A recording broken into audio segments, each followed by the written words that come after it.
G'day everybody, my name is Elliot Waters and you're listening to the Dysregulated podcast. As always, thank you for tuning in. Today's episode is all about my huge problem with rejection sensitivity. So we're going to dive into that, what it's all about and what it means for me day to day, because there's a bit going on. Now I want to preface this episode by saying today has been one of those days. You know, those days when you're just a bit reflective, a bit melancholic, everything's got a bit of a grey tone to it. Well, that has been today. But the show must go on because this podcast is the realest, most genuine podcast on all the internet. I'm sure of it. And to make sure that that is the case, you can't just be doing episodes when things are good. So today is an episode being done out of the grey of reflection. But anyway, the show must go on. Resilience. Let's get into it. So, what do I mean by rejection sensitive? Well, it's something like this. None of us like to be rejected, obviously. And some people, and this is me, are very sensitive to social rejection in particular. So we're talking such examples like, being rejected from friends groups or being rejected by potential romantic interests, being overlooked for a promotion at work, and the perception is all because we deserve to be rejected in one way or another. That feeling that there is something fundamentally wrong with who we are. So where it really becomes pathological is when the individual who is rejection sensitive is not able to get around it and it gets in the way of their quality of life. And that is me. These people expect rejection from most interactions, even if there has been no actual indication that rejection is even coming. It doesn't matter. We will create the rejection framework in our head. It's all there. So how I tend to conceptualize it is a bit like this. So when you are socially rejected, it is because the other person has evaluated who you are. They've evaluated what you stand for, your personal narrative and persona, and decided it is not good enough. We do not measure up. And I tell you, that is a crushing feeling. Even if there's not much logic going on with what I just said. There really isn't. And I sort of know that there's not, but I tell you, it's hard to get around in the moment. That's for sure.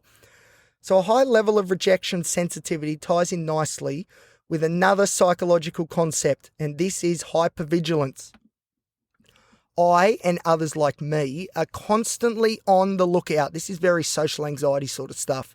We're looking for the smallest cues, and if there's no cues, we'll create them anyway, that convey disapproval. We obsessively scan the room and are taking mental notes, focusing on such things like body language, people's facial expressions, people's tone of voice. Anything that may indicate rejection is surely coming. This is why I think, going on a little bit of a tangent, I get socially burnt out a lot.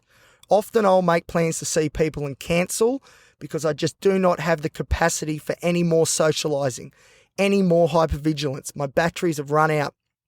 So I really think the energy required to constantly be on the lookout for social danger is part of this problem. Where is the next rejecting event lurking? Because it surely is. And when you are being hypervigilant, you're obviously in an aroused state. So that means your heart rate's up, adrenaline's pumping, very much a physical phenomena mirroring other anxiety-provoking situations. So it wears you out, that's for sure. But let's get back to rejection sensitivity specifically. So Geraldine Downey and Scott Feldman, in their seminal work, Implications of Rejection Sensitivity for Intimate Relationships, which was published in the Journal of Personality and Social Psychology, one of my favourites, describes it like this, and I quote, "People who are sensitive to social rejection tend to anxiously expect, that's the real killer for me, readily perceive and overreact to it." So that's all true, but especially the first part, the expecting rejection, even if there isn't any evidence to support such a conclusion. And I'll tell you what, it is giving me grief right now. It is a big problem. Whereas in the past, I've been able to accept rejection is probably a strong possibility in any social setting. Usually I was able to push through this feeling or expectation, whereas nowadays, unfortunately, I think my rejection sensitivity has gotten a lot worse and I'm just always going into these interactions with a negative headspace. It is not a good place to be in, unfortunately. So like everything in psychology, people differ in their responses to stimuli, different stimuli, social cues, life complications, etc. And how people react to rejection is no different. Now, some people, those very lucky few, are just able to shrug off rejection like it's nothing. Other people, like me, never forget any occasion where they've been rejected. I remember all of them and I haven't let go of any of it. Unfortunately, my rejection sensitivity is so strong at the moment that rarely will I engage with the idea that a positive outcome may just happen, let alone actually do something about it by giving it a chance. Because that obviously just sets one up for failure, right? Why put yourself out there when you're only going to get negativity back? Now, of course, I know that that's not true and it's, again, not very logical, but unfortunately, it's got a bit of a grip at the moment. And of course, when I say all this, one of the main areas is obviously the dating scene, obviously, but not just that. It's pretty much across the board. So I have a degree now, for example, and I'm doing nothing about getting a job with that degree. And that's a big problem because I need more money. Now, let's go back to dating quickly, though, because it is one of my favorite topics. So for a while, I have purposely opted out of this area, and for good reason. So still to come on this podcast is what I'm calling at the moment the episode. It is the big one that ties everything together nicely. And of course, me having a diagnosis of borderline personality disorder, it involves one almighty breakup, which completely changed everything. My perception of the self was shattered, and my false reality I'd built up, which I didn't even know I was doing, but all of a sudden, oh, hang on, we're not on sure footing at the moment. What do we actually stand for here? It all crumbled, but I'm hoping out of the ruins, a better version of me has come to fruition. It's very much like the mythology of the phoenix. In a ball of emotional turmoil, the old Elliot went up in flames, but out of this, a new, better me was born. And I do believe that, even if my inner critic says I'm wrong. Screw you, mate. I am a better person for it. So anyway, that's all well and good. So we've opted out. Right. But now, the thing is, you can't always just flick a switch and go, right, everything is going, we're turning it all back on. Let's get into it. So the problem is that my rejection sensitivity is so high at the moment, there is no chance of me putting myself out there at the moment to do anything about the whole dating thing. And you can guess Valentine's Day was this week, and yes, that is probably where a lot of this episode has come from. There was lots of driving around Newcastle late at night, that particular night, singing very emotionally charged songs, my absolute favourite, and a bit of soul searching. But the conclusion I came to was that for the dating scene, but also for employment, for any other goal that I'm trying to achieve that involves people really, it was concluded that this idea of rejection sensitivity needs to be sorted, as it is proving to be one hell of a barrier that needs climbing over, and it's just too high at the moment. It seems to be getting higher. But anyway, we will be working on that, as I'm going to go through in a little bit. So, rejection sensitivity is tightly linked to many mental health disorders, as you could have guessed. In particular, borderline personality, bipolar, ADHD, you see it, PTSD, social anxiety, let's be honest, all of them.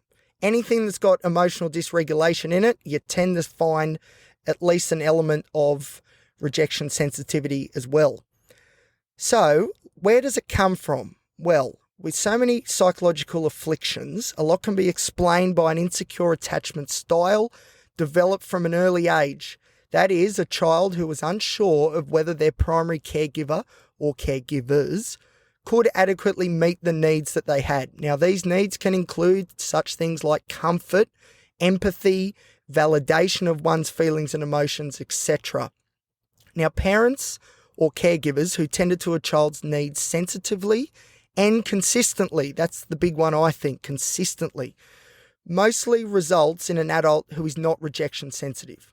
Obviously, we've all got a little bit of rejection sensitivity there, but at least an adult who is not overcome by this sensitivity. And of course, if a child did not get those things sorted, the opposite occurs. You tend to see people with high levels of rejection sensitivity. And the reason is a child creates their sort of framework of reference when navigating the world from the working models that they picked up on, derived from their caregivers' actions. So what is also true here is the needs of children vary greatly from child to child. No child is the same.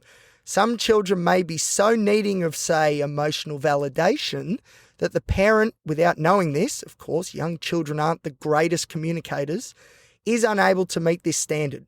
Some children are predisposed to needing an extremely high level of, let's say, emotional nourishment. Like most things in psychology, this all exists on a continuum. I personally have a sneaky suspicion that I was one of these high-maintenance children. Some would say I still am. My inkling is that I was a child that needed, I'm very certain of this, high levels of validation of my feelings and perceptions of the world. Need to know that what I was feeling was a real, valid thing. And I tell you what, this was also true throughout adolescence and admittedly, like I said, pretty much today as well. Now, the legacy of these early thinking patterns can be seen in adults often. All the time you see this. Now, the cognitive affective, when I say affective, emotional, information processing perspective, so that's people process different emotional thoughts or beliefs of another person and use this information to infer a conclusion from this. So you're picking up what they're putting out there and you're coming up to some sort of conclusion with it. So anyway, this way of thinking puts forward the notion of the influence of prior experiences and thinking and how it drives the expectations one has of a current situation. So in the past, the psychologist I was doing stuff with quite rightly explained to me, and it was quite illuminating when I was told, how it was my past negative experiences, because of course I only focus on the negative, I use in the present to inform the decision-making of the present. So I'm looking at things from years ago to come up with the plan for today, which is not really the smartest thing. So even though the relevance of the past experiences informing current expectations are negligible at best, I need to remember that.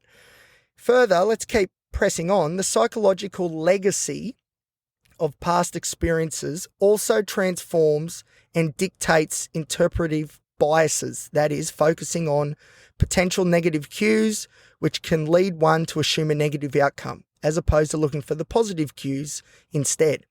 And the strategies we use to self-regulate in different interpersonal contexts also is driven by this psychological legacy. So, for example, in my case, often it is avoiding them altogether. Then, of course, there is the influence of our distorted cognitive affective outlook that it has on our actual interpersonal behaviour.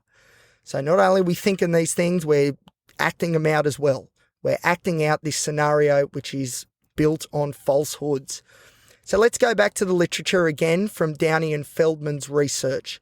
Now, this, I think, totally explains what is going on with my lackluster efforts, you could say, in the dating world and other areas. And I think it would explain a lot for those with borderline personality disorder in particular. It goes something like this, and I quote, "Whereas rejection sensitivity may originally develop as a self-protective reaction to parental rejection, this system may prompt behaviours that are poorly adapted to adult circumstances." Yes. "When activated in a relatively benign social world," so there's not that much negativity going on, "rejection sensitivity may lead people to behave in ways that undermine their chances of maintaining a supportive and satisfying close relationship. You're working against yourself. Our model suggests," that's their model, "that people who enter a relationship disposed to anxiously expect rejection from significant others should be likely to A, perceive intentional rejection in their partner's insensitive or ambiguous behaviours," so they're not actually being rejecting here, but we're picking up that they are. B, feeling insecure and unhappy about their relationship, makes sense. And C, respond to perceived rejection, been saying that word a lot, or threats of rejection by their partner with hostility, diminished support, or jealous controlling behaviour. When unjustified and exaggerated, these behaviours are likely to erode even a committed partner's satisfaction with the relationship. That is like a slap in the face. So it goes right to the root of what I'm looking to fix with my new psychologist. This is a big ticket item, obviously. We need to find a way to dial down this expectation that everyone and every situation is going to end in rejection. We need to focus not only on the negatives from the past, because you can learn a lot from them. That's what memories are actually there for, so we don't make mistakes again. But what we also need to do is accept there's positive cues as well. So there's plenty of examples in my past of where rejection did not occur, and that is just as valid as the negative memories as well. I need to remember both sides of the coin. The other thing I need to do, and this is a general point that crosses into many, again, different realms of my story, is to evaluate any given situation by checking the facts. A simple yet effective technique that I've borrowed from dialectical behavior therapy. Check the facts, check the logic behind this way of thinking. So instead of being some sort of poor mind reader, thinking I know how others are thinking and therefore how they will react, I need to voluntarily proceed with the most informed and factual account of things that I can and push back against the automatic response of assumed rejection. Jeez, why is it so hard? And if some degree of rejection does occur, we need to evaluate it as an isolated specific case and not life-defining. Anyway, so now is the part of the episode where ordinarily I'd like to put forward some ideas on how to overcome rejection sensitivity. But you may have guessed that I'm a little way off from figuring out how to actually fix this maladaptive way of thinking. We have got a bit to go. But believe you me, in therapy, I'm going to find out what bloody works. And as soon as I know, I'm going to let you all in on the secret, I promise. Because I know this is an issue that affects a lot of people. It's definitely not just me. So I don't want to just put forward any old techniques without having a bit of an affinity with them first. I want to trial them first and see what they're like before I recommend anything. And further, of great importance, my whole approach to therapy this time around, you may remember I have a new psychologist now, is to try to direct my psychologist towards some sort of treatment or therapy. I don't want to be driving this. I want to sit there and be told new things, new avenues of things we can try. I don't want to be driving all of it. So at a later date, I promise I'll revisit this topic. I will, and hopefully I'll have a perspective on the other side of the wall, and my rejection sensitivity will be diminished and put in its bloody place. All right, it is 2 a.m. That is enough for today. That is rejection sensitivity. That was a bit of a deeper one, which is reflect my sort of headspace at the moment. Very reflective. So anyway, thank you for listening. If you're enjoying the podcast, please like, subscribe to it, and share it around with your mates. That would be brilliant. And I'll see you soon for the next episode of the Dysregulated podcast.